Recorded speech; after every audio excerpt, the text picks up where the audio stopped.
Hi everyone, it's Adele from REEP.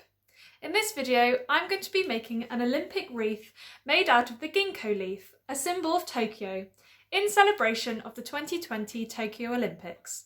Let's get started.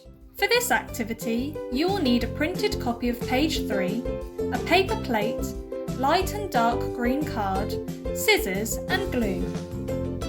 To make the template for your wreath, cut a gap of 15 centimeters in the rim of your paper plate, then cut away the inner circle so you are left with a U shape.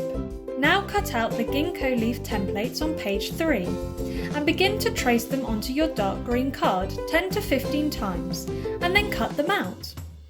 After you've done this, do the same with your light green card and place them into 2 piles. Starting from one end, begin to stick your Ginkgo leaves onto your U-shaped plate, with the leaf stalks facing downwards.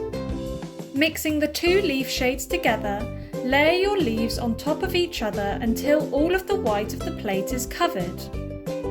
If you run out of leaves, you can trace and cut more out. You can stick some leaves so that they are slightly hanging over the edge of the plate to make it look like a natural wreath, just like I'm doing here. Once you've covered your entire wreath with leaves, you can display it on a wall, or wear it on your head just like the athletes would have done in the early Olympic Games. Make sure to share your creations with REEP by tagging us on Instagram and Facebook. Bye!